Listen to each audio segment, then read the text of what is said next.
So in the previous episode, we knocked out the job of pulling the motor out of the FRS. Now today, we are going to 86 speed and we're gonna be picking up a new throw-up bearing, a various clutch fork, some miscellaneous clips for the clutch, and a couple other things. I am going to be picking up an intake from a friend, but right now we're going to be picking up Caden, which I will leave his channel up in the corner. You might have recognized him from my videos from Japan. We went to see street drifting together, so we're going to go pick him up right now. He's going to help me film and whatnot with the clutch install. So the ultimate game plan right now is to swap the clutches. So the clutch on the blown motor has about 20,000 miles on it. I'm not really worried about it. We're going to be swapping that clutch onto the new motor, so we're going to be taking that out. I have a clutch alignment tool. I've never done a clutch before, so you guys will have to watch me mess up. Keyboard warriors, please keep in mind that I am not a professional, but yeah, you guys will have to see me mess up, so let's get to that. Yes. Hello. Hi. Oh, he's gonna be studying. Yeah. I'm locked in. That's actually crazy. Yeah. Bro goes to Japan once. Bro might be going to Japan for a lot longer. Let's get some grub. All right, we're at the shop. Got both of the motors ready. This is the good motor with the bad clutch. This is the bad motor with a good clutch. So I'm gonna be watching a quick YouTube video and we're gonna be tearing apart the clutch. I don't know what we're doing. I have a clutch alignment tool. Well, you say we like I have any clue. No, you've done clutches before, yeah? I've done door handles, and I can change. That's the same thing. That's the same thing. We'll be fine. We'll be fine. I actually felt really proud of myself after. I was like, hey. I mean, you fixed your car, so. I was like, hey, I fixed a problem on my car, and I didn't have to call Caden to save me this time. Yeah, we'll be fine. The sense of accomplishment was awesome. Like, I can't imagine how people feel after they like swap engines. Are you my apprentice or my shop foreman? Yeah, I'm OSHA.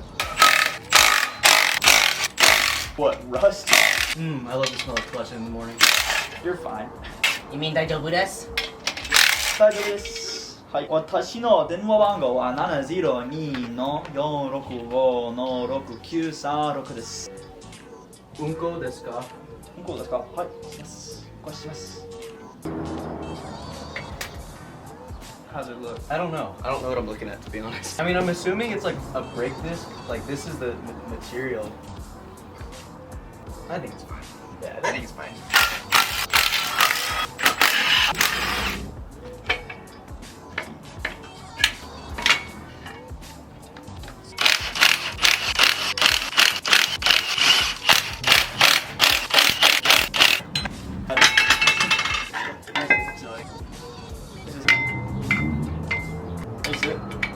So the battery died. I don't know how much of that you saw, but we just did the clutch and I just did an inspection on the spark plugs. They're pretty black, so we might as well just replace those as well. Here's what I got from 86 speed. We got the Veris Engineering forged clutch fork. The OEM one is very prone to cracking, so I thought while the motor's out, we'll just get one of these.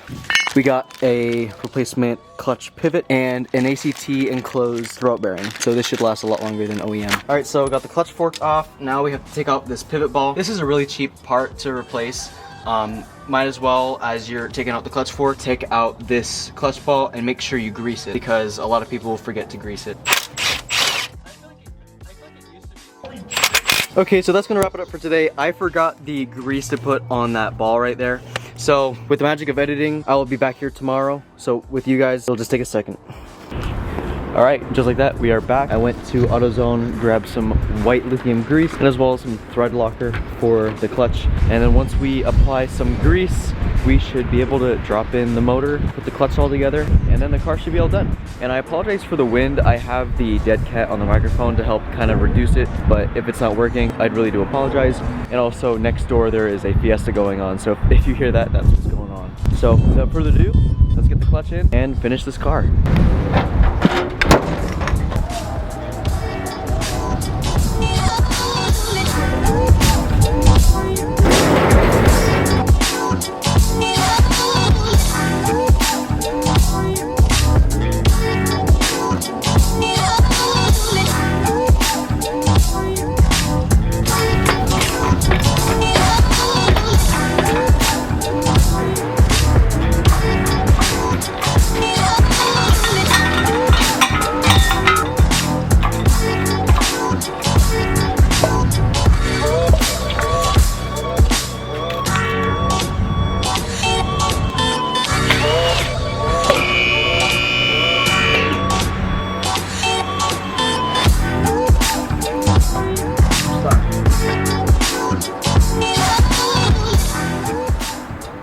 All right, so with editing magic, we are back at the shop. In the last clip, that was about a week ago. Now today, we have the motor in. I didn't film anything of us putting in the motor because we had a lot of trial and error.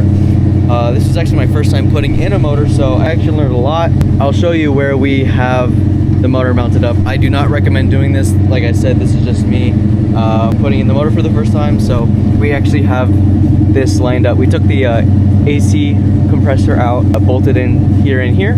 This side, I unbolted that 14, and I only have one of these inside here. We took this big piece of plywood and we put it right about here, and when you pull on it, it kind of lifts the motor and pushes it into the transmission. And as we were doing that, as you kind of set it in, you don't want to use the bolts and force it in and kind of jam in the engine and transmission together. I jacked up the rear end, I put it in gear, and I turned the crank clockwise, and when I did that, I could see that the wheels were turning. So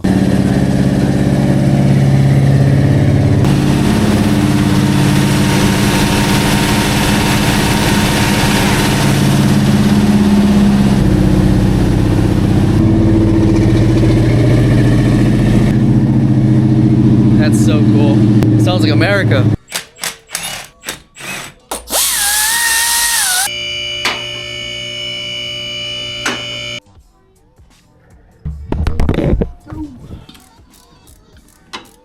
So I put some oil in it. All that stuff to do is the intake. I gotta get coolant.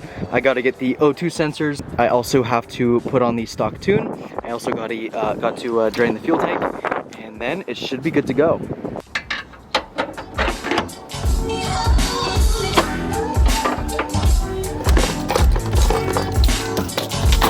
So currently I have a Microsoft laptop with TechStream downloaded, as well as some EcuTech stuff. So what TechStream is it's a software that dealers use, and you connect it. I don't know if this will work because it's EcuTech. It's an EcuTech dongle. I read that you might need a TechStream specific dongle, but as long as you can connect to the car, it will work. So I'm gonna plug this in right here.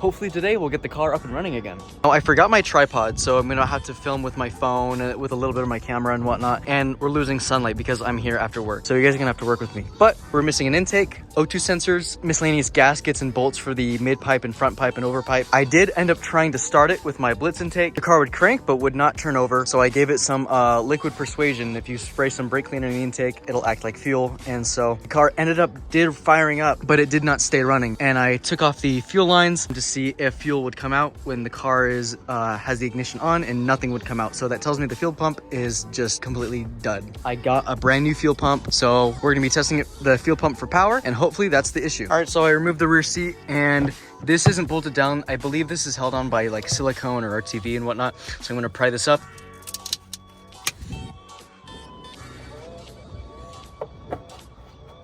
All right, so the intake is in. We are missing some really small stuff, like the 2 bolts here for the mass airflow sensor. And I don't have any more of these adjustable bands.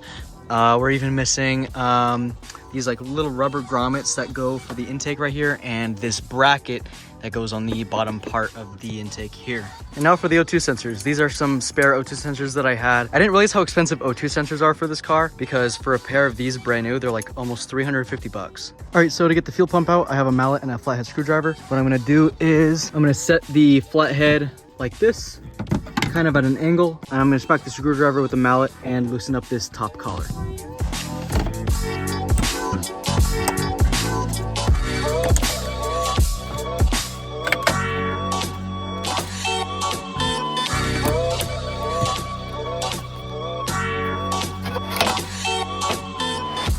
All right, this should be its first start.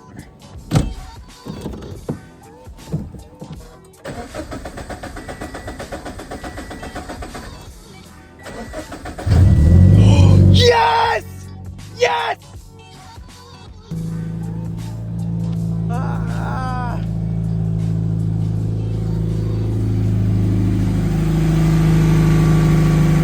Alright guys, the FRS is finally home, safe and sound. We have the brand new FRS bumper I got from 86 Speed, and it does need a couple other things, like a grill and some fender liners, but overall this car is pretty solid. It was a pretty difficult task putting in the motor. It was, like I said, it was my first time putting in a motor, but overall, I'm pretty smooth. I do want to put the stock shifter and stock suspension and wheels on it. As you can see, I have the stock wheels here and my clapped out bumper for the silver BRZ, the nice carbon fiber brake bezels. But yeah, the car is here, safe and sound. If you guys want to see any more content with this car, let me know in the comments and let me know what kind of plans you want to see with this car. But next on the list is getting this bumper paint matched and throwing on the stock wheels and suspension. And with that guys, thank you guys so much for watching, and we'll see you in the next one.